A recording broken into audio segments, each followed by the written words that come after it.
क्या है आध्यात्म? दर्शन, चिंतन धारा, विद्या या संस्कृति की परंपरागत विरासत। आध्यात्म दर्शन यानी जीवन का शाश्वत सत्य। मानव जीवन से जुड़े शाश्वत सत्यों को जानिए और समझिए उपासक डॉक्टर सोहन राज तातेड़ से हमारे खास कार्यक्रम आत्मविज्ञान में। आत्मविज्ञान यानी सही दृष्टि, सही सोच। भाई और बहनों, मातृशक्ति को नमन। स्टूडियो में आपका हार्दिक स्वागत, अभिनंदन है, सत्कार है। आत्मविज्ञान साइंस ऑफ द सोल कार्यक्रम के अंतर्गत हम आपको सही दृष्टि, सही सोच, राइट विजन, राइट थिंकिंग के तहत आपको सनातन सत्य, कुदरत का कानून, कुदरती रचना और कुदरत के बारे में सारे बात बताते हैं। उससे आपको जो है यूनिवर्सल ट्रुथ मिलता है, सार्वभौम सत्य मिलता है और आपको सनातन सुख, शाश्वत सुख की प्राप्ति होती है। हम आपको शाश्वत सुख, अक्षय सुख, ब्लिस देना चाहते हैं। इसीलिए हमारा ये आत्मविज्ञान कार्यक्रम, जिसके केंद्र में आत्मा है, वो हमने निर्धारित किया है। और ये सारा कार्य हम अलग अलग सपोर्टिंग एपिसोड्स के माध्यम से करते हैं। तो आज का हमारा बहुत सुंदर एपिसोड है, करत करत अभ्यास के। भाई और बहनों, ये हमारे जो व्यवहार जगत है उसका एक बहुत सुंदर अवधारणा, पॉलिसी और फॉर्मूला है। ये पूरा दुआ है कि करत करत अभ्यास के और जड़मती होत सुजान, रसरी आवत जान के और सल पर पड़त निशान। यानी practice practice makes a man perfect. अभ्यास करते करते जड़ वाला, बुद्धि वाला, मूर्ख व्यक्ति भी विद्वान हो सकता। और हमारे भारतीय संस्कृति में ऐसे बहुत से उदाहरण हैं। तुलसीदास जी, कालिदास, ये बहुत बड़े मूर्ख थे, लेकिन उन्होंने अभ्यास किया, सरस्वती की जो है पूजा की और सरस्वती की आराधना की, और वो अभ्यास करके जो है बहुत बड़े विद्वान बन गए। और अपने जो तुलसीदास जी ने तो रामचरितमानस की रचना कर दी, जो कि आज हमारे भारतीय संस्कृति का बहुत प्रसिद्ध ग्रंथ है। तो भाई और बहनों, क्या होता था कि पुराने जमाने के अंदर चड़स से कुओं में से, खुले कुओं में से, चड़स में से पानी निकाला जाता था। चड़स जो है भीतर जाता और वो पानी में डूबता, और उसके बाद के अंदर वो सारे जो है उसके साथ जुड़े हुए जो पीपे होते थे, बाल्टियां होती थी, वो सब भर जाती थी। ये सारा करने के लिए वो बैलों से या जो ऊंट के माध्यम से टेपर के अंदर जमीन में खड्डा करके टेपर, और उसके अंदर उसको उतारा जाता था। तो उसकी जो एक रस्सी थी जो कि लेकर के चलता था बैल, दूसरी रस्सी थी वह एक पत्थर के ऊपर से जो है चलती रहती थी, तब जाकर के वो पानी निकलता था चड़स का। तो अब यहाँ पर जो दोहाकार कहते हैं कि जो रस्सी उस पत्थर के ऊपर बार बार घिस रही है, पत्थर में भी वो लाइन बना देती है, गहरा खड्डा कर देती है।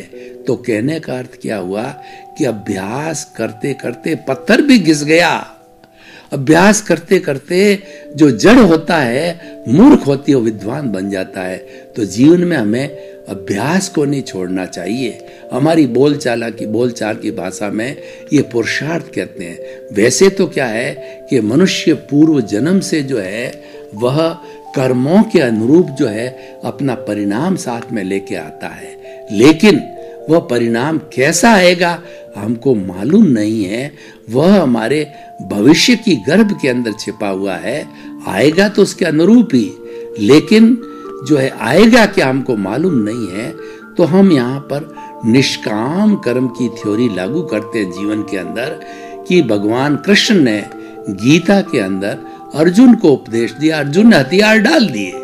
18 दिन तक महाभारत का युद्ध चला, और 18 दिन में प्रतिदिन जो है एक एक उपदेश दिया। उसका एक अध्याय जो बना, जो पहले 6 अध्याय थे जो भगवान कृष्ण के उपदेश जो कि अर्जुन को दिए गए हैं, उसको जो है मनोबल मजबूत करने के लिए दिए गए हैं। पहले 6 अध्याय जो है वो हमारा जो है वो कर्म योग हुआ, और दूसरे 6 अध्याय है भक्ति योग हुआ, और तीसरे 6 अध्याय है वह जो है वह ज्ञान योग हुआ। और इन सब का उपसंहार करें निष्कर्ष करें तो ध्यान योग होता है। तो कहने का अर्थ यह है कि उसके अंदर पुरुषार्थ करने की बात कही। कौन सा पुरुषार्थ है? भगवान कृष्ण ने कहा कि हे अर्जुन, तुम इतने जो है वो क्या निर्वस क्यों हो रहे हो? क्योंकि ये जो युद्ध तुम्हारे पर थोपा गया है, इस युद्ध को रोकने के लिए मैंने बहुत अभ्यास किया और इस युद्ध को स्वयं भीष्म पितामह और द्रोणाचार्य गुरु जैसे नहीं रोक सके, और मैंने तो शांति दूत बन करके और दुर्योधन के सामने प्रस्ताव रखा कि भैया तुम्हारे भाई है, कौरवों के भाई पांडव, और 5 भाइयों को एक एक गांव दे दो, छोटा तो उसमें संतुष्ट हो जाएंगे, क्योंकि क्षत्रिय के पास में कुछ न कुछ अपना साम्राज्य होना चाहिए, वो उसको साम्राज्य मान लेंगे। तुम्हारे पास इतना बड़ा साम्राज्य है। लेकिन तो दुर्योधन हठी था, दुराग्रही था, अहंकारी था। उन्होंने छलिया कह करके भगवान कृष्ण का जो है वो इंसल्ट किया और कहा कि मैं 5 गांव क्या, एक सुई की नोक जितनी भी जमीन नहीं दे सका, यानी ललकारा। और उसी के कारण ये महाभारत का युद्ध हुआ। तुमने युद्ध नहीं किया, तुम तो क्षत्रिय हो, और युद्ध के अंदर पीठ नहीं दिखाई जाती है।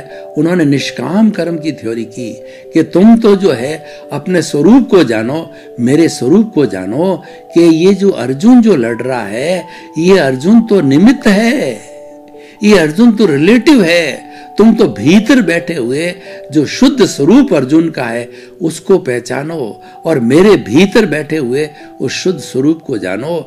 यानी तुम इसको अपना कर्तव्य समझकर बिना फल की इच्छा किए, क्योंकि यह जो है क्षत्रिय का कर्तव्य होता है, पीठ नहीं दिखानी होती है, कर्तव्य का पालन करके और निष्काम कर्म से फल की बिना इच्छा लिए कि उससे मेरे को कुछ प्राप्ति होगी या मेरा यश बढ़ेगा, वो बिना कुछ चिंतन किए हुए तुम उसको युद्ध करो और इस तरह से उसको प्रेरित किया। तो भाई और बहनों, हम भी अपने जीवन में करत अभ्यास के साथ में निष्काम कर्म की थ्योरी जोड़ते हैं तो ये पूरा जीवन एक होलिस्टिक हो जाता है। क्योंकि मनुष्य देखिए, कर्म भगवान गीता में भी कर्म योग का कहा, और मनुष्य जो है जीवन के प्रारंभ से जन्म से मृत्यु तक ऐसा कोई क्षण नहीं आता कि वह कर्म नहीं करता। रात में हम सोते हैं तो भी हमारा कर्म जारी रहता है, यानी हमारा कार्य जारी रहता है। हम रात के समय भी हमारा मन चलता रहता है, अवचेतन मन चलता है, वह सोचता रहता है, स्वप्न देखता रहता है। वो कौन दिखाता है? क्योंकि वह भी कर्म का ही एक रूप है और कर्म ही खिलाते हैं। तो इसलिए कहा गया है कि रंग मंच ये जगत है और कर्म खिलावन हार, और नाना रूप बनाए के और चेतन खेलन हार। ये सारी दुनिया को, इस सृष्टि को चलाने वाला कर्म सिद्धांत है। और कर्म को मैं अगर भगवान कहूँ तो कोई अतिशयोक्ति नहीं होगी, क्योंकि हमारे न्यायाधीशों से गलती हो सकती है, लेकिन कर्म सिद्धांत इतना परफेक्ट है कि उससे कोई गलती नहीं होती। वो प्योर मैथमेटिक्स है, और वह कुदरत की रचना और कुदरत के कानून के तहत काम करते हैं। वो सनातन सत्य के तहत काम करते हैं। वो यूनिवर्सल ट्रुथ, सार्वभौम सत्य और अल्टीमेट ट्रुथ के साथ काम करता है। इसीलिए आपको जो है शाश्वत सुख की प्राप्ति होती है। तो हम ये कहना चाह रहे हैं कि करत अभ्यास के साथ के अंदर आप जो है निष्काम कर्म करो, कर्म करते रहो, और करते रहो नहीं, कर्म करना पड़ेगा, क्योंकि कर्म हमारे हाथ में नहीं है। कर्म करने में हम पराधीन हैं। पूर्व जन्म के अंदर हम जैसे जैसे भाव डाल के आए हैं, जैसे जैसे कॉजेस डाल के आए हैं, वो डालने वाला दूसरा व्यक्ति था, और वो जिस रूप में आज मैं हूं, डालने वाला दूसरे रूप में था। लेकिन आत्मा की हाजिरी इसमें भी वही है, उसमें भी वही थी, उसकी साक्षी से डाला गया। तो वो भाव कर्म है। इस जन्म में आकर के हमारे द्रव्य कर्म में रुकते हैं, और द्रव्य कर्म हमें करने के लिए प्रेरित करता है। और ये सारी बंधी बंधाई जिंदगी है। आदमी जितना आयुष्य का बंधन करता है जन्म के अंदर, उसे एक अतिरिक्त सांस भी वो नहीं ले सकता। इसीलिए कहा गया है कि जब तक सांसा तब तक आशा, और व्यक्ति जब डेड बॉडी हो जाती है तो आप प्रयास करके उसे सांस उसको लेने के लिए कहिए, वो नहीं ले सकता। क्यों? आयुष्य संपन्न हो गया, हंसा उड़ गया, जो हमारा प्रधान तत्व था आत्मा, वो चली गई। तो हम क्या कहना चाहते हैं कि हमको अभ्यास करते रहना है। अभ्यास का मतलब कर्म करते रहना है। पर कर्म कैसा है कि फल की इच्छा नहीं रखना। जो ही फल की इच्छा रखी हम कर्ता बन गए, हमारे में ऑनरशिप आ गई और डूअरशिप आ गई। जो लोग फल की इच्छा रखते हैं वो लोग मैं और मेरा की परिधि में चले जाते हैं और कर्ता बन जाते हैं। ये कार्य मैंने किया, घर मैं चलाता हूँ, पैसा मैं कमाता हूँ, मेरा घर, मेरा परिवार, मेरा धन, मेरा दौलत और मेरा पद, मेरा प्रतिष्ठा, मैं इतना बड़ा नेता, मैं भारत का प्रधानमंत्री, मैं भारत का राष्ट्रपति, मैं इंजीनियर, मैं डॉक्टर, मैं सीए, इस तरह का कर्ता भाव करता है।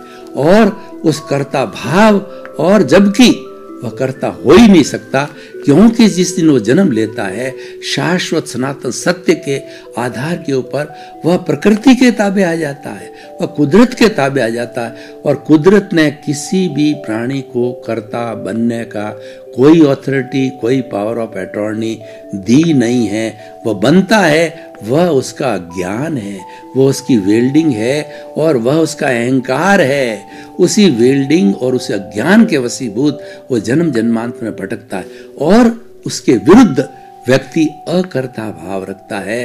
व्यक्ति जो है वह नो डूअरशिप और नो ऑनरशिप का भाव रखता है, तो वह निष्काम कर्म करेगा। और निष्काम कर्म करने वाला व्यक्ति पुरुषार्थी होगा, क्योंकि वो फल की इच्छा नहीं रखता, क्योंकि वो जानता है कि फल मेरे हाथ में नहीं है। क्या फल आपके हाथ में है? एक बच्चा अच्छी पढ़ाई करता है और एकाग्रता से पढ़ता है, और लेकिन नियति को मंजूर नहीं होता, वो बच्चा फेल हो जाता है। फर्स्ट पोजीशन वाला भी कई बार फेल हो जाता है, क्योंकि उसके अंदर कुदरत काम करती है। पूर्व में जो कोई क्वेश्चन पेपर हल करके आया है, मार्किंग इस जगह में, परिणाम उसको वैसा ही दिया हुआ है। इसीलिए कुदरत क्या है? कुदरत है हमारा जो है वह द्रव्य क्षेत्र काल भाव है, और कुदरत जो है वो काल स्वभाव कर्म पुरुषार्थ नियति है। वो कुदरती संजोग खड़े करती है, जैसा पूर्व अर्जित हो उसके अनुरूप जो है वो संजोग खड़े करके और आपको अच्छा या बुरा परिणाम देती। यानी आप परिणाम पाने के लिए स्वतंत्र नहीं हो, पराधीन हो, लेकिन आप कर्म करने के लिए स्वाधीन हो। आप कर्म करते रहो। और अगर दार्शनिक दृष्टि से हम पुरुषार्थ की बात करें तो ये तो सारी जो जितना हम कर्म करते हैं ये तो सारा हमारा जो है वह उदय भाव है और हमारा प्रारब्ध है। और वास्तव के अंदर अगर आप करत करत अभ्यास की पुरुषार्थ की गहराई में जाना चाहते हो, सनातन सत्य को समझना चाहते हो, तो पुरुषार्थ जो होता है वो चेतन के साथ जुड़ा रहना है, वो सबसे बड़ा पुरुषार्थ है। क्योंकि मैंने उदाहरण दिया कि पूर्व जन्म के अंदर मान लीजिए मोहन राज ने भाव किए, और जैसे भाव करके इस जन्म के अंदर वो द्रव्य कर्म रूप के अंदर जैसे कॉजेज डाले, जैसे भाव किए, जैसा बीज डाला, वो द्रव्य कर्म के रूप में भुगत रहा है सोहन राज। अब सोहन राज को जो भुगतान चल रहा है उसके साथ जुड़ करके फिर नया राग द्वेष बना करके, नया चार्ज करके नए कॉजेज डालेगा और नए भाव डालेगा। वो भाव है अगले जन्म में जाकर के यशवंत राज का नाम का व्यक्ति भुगतेगा। लेकिन तीनों अवस्था के अंदर मोहन राज, सोहन राज और यशवंत राज, तीनों अवस्था के अंदर चार्ज और डिस्चार्ज करने वाला ये जो है अहंकार था, ये प्रतिष्ठित आत्मा थी। लेकिन उपस्थिति तीनों की हाजिर थी, शरीर बदल गए, टेम्परेरी बदल गए तीनों। तो इसीलिए इसका मतलब शाश्वत क्या है? शाश्वत हमारा प्रभु है, शाश्वत हमारी शुद्ध आत्मा भगवान है, जो कि उसका स्वभाव क्या है? वह अशरीरी है, वो ज्ञाता और दृष्टा है। और सही मायने में आप करत करत अभ्यास की बात करो, क्योंकि दुनिया में दो जगत है। व्यवहार जगत है, उसके नियम अलग है। व्यवहार जगत है वो हमारा भुगतान है, व्यवहार जगत है वह हमारा जो है वह हमारा कहना चाहिए उदय भाव है, वो हमारा प्रारब्ध है, उसके नियम अलग है। और हमारा जो भीतरी जगत है वो पुरुषार्थ का जगत है, वो प्रभु का जगत है, और वो सूक्ष्म है। उसके नियम क्या है कि आप चेतन के साथ रहो, चेतन की भजना करो। चेतन के जो गुण हैं, अनंत ज्ञान, अनंत दर्शन, अनंत शक्ति, अनंत सुख का धाम, टंकोत्कीर्ण, अव्याबाद, अजर, अमर, और मैं ऐसा शुद्ध आत्मा हूं जिसका वर्ण नहीं, गंध नहीं, रस नहीं, स्पर्श नहीं, जलती नहीं, मरती नहीं, कटती नहीं, किसी को रोकती नहीं, किससे रोकती, असंख्य असंख्य गुणों को याद करना, उसकी प्रतिष्ठा करना, उसकी भजना करना, उसके समीप रहना, उसके साथ रहना, उसका पुरुषार्थ करना, उसका करत करत अभ्यास करना, उसको बार बार बोलने का अभ्यास करना। बोलना ही नहीं, बोलना तो हमें इसलिए है कि हमारी विस्मृति न हो, लेकिन आप सच्चा पुरुषार्थ क्या है, सच्चा अभ्यास क्या है कि आप किसी ज्ञानी पुरुष को ढूंढो। ज्ञानी पुरुष करुणा के सागर होते हैं, गुरु होते हैं। भगवान महावीर, भगवान कृष्ण, भगवान राम, दादा भगवान, ये सब ज्ञानी पुरुष जो है हमारे बड़े गुरु है। अगर इनका सानिध्य हमको मिलता, या उनके अभी कोई भी गुरु है उनके स्थान पर, उनका सानिध्य हमें मिले तो हमको ज्ञान देवे, तो वो ज्ञान देने से क्या होता है कि हमारा अज्ञान का अंधकार हटा देते हैं। अज्ञान क्या है? कर्ता भाव, डूअरशिप, ऑनरशिप, उसको समाप्त करते हैं, अहंकार को समाप्त करते हैं। जो हमारा ज्ञान अहंकार है वो जहर की थैली को निकाल के फेंक देते हैं और हमारे भीतर प्रतीति बिठा देते हैं कि तुम तो शुद्ध आत्मा हो। 24 घंटे याद रखो कि मैं तो शुद्ध आत्मा, और साथ साथ में वो कृपा करके हमारे को 2 फोल्डर और खड़ा कर देते हैं, हमारे को 15% जागृति बिठा देते हैं कि तुम ये पुरुषार्थ करो, ये अभ्यास करते रहो, हर वक्त जागृति में रहो कि मेरा ये स्वभाव है और मेरा विभाव है। स्वभाव में रहना सीखो, विभाव आप लेके आए हो, उसे छूट नहीं सकता। कोई भी ये कहे मैं विभाव से छूट जाऊंगा तो गलत कह रहा है। वो तो भुगतान से ही छूटेगा, भुगतान होते से ऑटोमेटिकली आपसे अलग हो जाएगा। लेकिन आपको अभ्यास क्या करना है? आपको अभ्यास करना है कि आप चेतन तत्व के साथ रहो, और जड़ तत्व है हमारा विभाव है, चेतन हमारा स्वभाव है। तो भाई और बहनों, करत करत अभ्यास के जड़मती होत सुजान, रसरी आवत जान के और सल पर पड़त निशान। ये हमारे लौकिक जगत, व्यवहार जगत जिसमें हम जी रहे हैं, उसके लिए भी उतना ही सत्य है। और जो हमारा भीतर का जगत, पुरुषार्थ का जगत, सत्य का जगत, सनातन सत्य का जगत, उस पर भी इतना ही कारगर लागू होता है। ये द्विपक्षी है, इसीलिए हम इसको इग्नोर नहीं कर सकते। इसको जीवन का जो है एक लक्ष्य बना है। जो चल रहा है हमारा, उसको आप जो है चलने दीजिए, उसमें टांग मत अड़ाइए। आप जन्म लेते हो, जन्म के बाद में जितनी भी आपकी स्थितियां खड़ी होती है, कैसे कि जन्म के बाद में आपके वही माता, वही पिता, वही बेटा, वही बेटे की बहू, वही पोते और सारे मेंबर हम फैमिली के रूप में इकट्ठे होते हैं और उसके अनुरूप ही कर्म भुगतते हैं। आप ये सोचिए, जो फैमिली में सबसे ज्यादा साथ रहने वाली आपकी पत्नी होती है, जो जीवन भर अर्धांगिनी बन के साथ रहती है, वो आपकी सबसे बड़ी पार्टी है। उसके साथ सबसे ज्यादा लेना देना है। अगर कर्कशा पत्नी आ गई तो आपके जीवन को जो है उजाड़ देगी, आपको कोर्ट में खड़ा कर देगी और आपको दुखी बना देगी, आपको 24 घंटे टेंशन में रखेगी तो, और आपके विरुद्ध चलेगी और आपकी निरादर करेगी, आपका इंसल्ट करेगी। तो हमें क्या पुरुषार्थ क्या करना है? हमें अभ्यास करना है कि हमें ये सोचना है कि ये तो मैं पीछे से लेके आया हूँ, उसमें स्वतंत्र नहीं हूँ, ये कर रही है, उसको सहज रूप में दो, उसके साथ में उपेक्षा भाव कर दो, उसके साथ जुड़ो मत। चल रहा है, अच्छी बात है। पत्नी आपको गाली दे रही है, अच्छा है, यह भी चला जाएगा।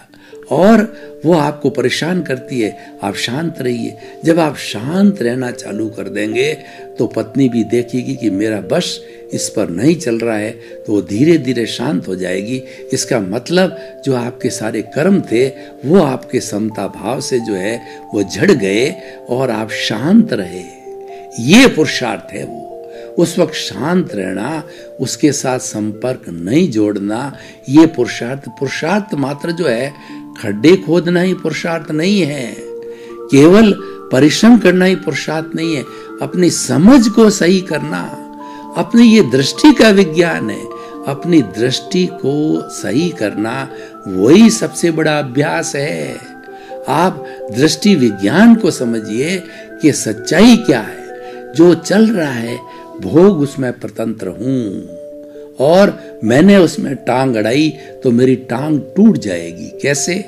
कि मान लीजिए कि मैंने आपको उदाहरण दिया कि आपका कोई भी बेटा है, वो कोई भी श्रवण कुमार बन के आपकी सेवा करेगा, अच्छी बात है। और कोई बेटे दुर्योधन से ऐसे होते हैं जो कि एक देले भर का काम नहीं करते, देले भर की सेवा नहीं करते, वो तो रौब जमाते हैं और वो कहते हैं कि मैंने तो इस घर के अंदर जन्म लिया, मुझे तो संपत्ति का वो हिस्सा ले ही लेते हैं, बिना आपको सुख दिए, बिना आपकी आज्ञा को माने, बिना आपकी चित्त समाधि पहुंचाए, वो तो जबरदस्ती ले ही लेता है। तो आपको इसको अन्यथा नहीं लेना है, आपको उसको जो है संभाव में रहना है, फाइल का संभाव पूर्वक निपटारा करना, यहाँ वो अभ्यास है, वो हमको करना है। वो जीवन का एक सार है, एक सूत्र है जीवन का। और भीतरी जगत का तो वो जो है वास्तव के अंदर वो सारा सही संसार सनातन सत्य तो भीतर है ही है, क्योंकि वो भीतर में प्रभु विराजमान है और वही शरीर को चला रहे हैं। प्रभु की हाजिरी बिना कुछ नहीं होता। प्रभु हैं तो हम हैं, प्रभु नहीं है तो हमारा कोई अस्तित्व नहीं है। इसलिए भाई और बहनों, अब मैं इस जो है आपके इसको एपिसोड को जो है ओपन टू द ऑडियंस करता हूँ, यानी इसकी रिलीवेंस, इसकी जो है वो कहना चाहिए सामाजिक उपयोगिता और इसकी प्रासंगिकता देखें तो हम कहेंगे कि व्यक्ति को पुरुषार्थी होना चाहिए। लेकिन पुरुषार्थ क्या है उसका हमें पूरी समझ होना चाहिए। भीतर का पुरुषार्थ अलग है, बाहर का पुरुषार्थ अलग है, और वो पुरुषार्थ कैसे किया जाना चाहिए वो हमने सारी बातें आपको बताई कि पुरुषार्थ के अंदर व्यक्ति को सहनशील ज्यादा होना चाहिए, व्यक्ति की समझ बहुत गहरी होनी चाहिए, व्यक्ति के अंदर पुरुषार्थ निष्काम कर्म से होना चाहिए, पुरुषार्थ निहंकारी बिना अहंकार के साथ पुरुषार्थ होना चाहिए। पुरुषार्थ के साथ फल जुड़ता है या पुरुषार्थ के साथ अहंकार जुड़ता है तो वो अज्ञान हो जाता है, वो दुखदायी हो जाता है, चाहे इस जगत का हो चाहे जो है भीतर के जगत का हो। भीतर का जगत जो है वो हमारा गाइडेंस करता है, वो भीतर का जगत है वो भावों का जगत है, वो भावों का जगत है हमें अगले जन्म तक भी ले जाते हैं। भाई और बहनों, आपका बहुत बहुत धन्यवाद। आप हमारा आत्मविज्ञान कार्यक्रम बराबर देख रहे हो, देखते रहिए और इसमें आपको जीवन के अच्छे अच्छे सूत्र मिलेंगे, जीवन के सिद्धांत मिलेंगे, जीवन जीने की कला मिलेगी। उससे आपका जीवन धन्य होगा और आप एक अच्छे इंसान बनोगे। सर्वे भवन्तु सुखिनः, सर्वे भवन्तु निरामया। इसी क्रम में आपका जीवन आनंदमय हो, मंगलमय हो। आपके प्रति बहुत बहुत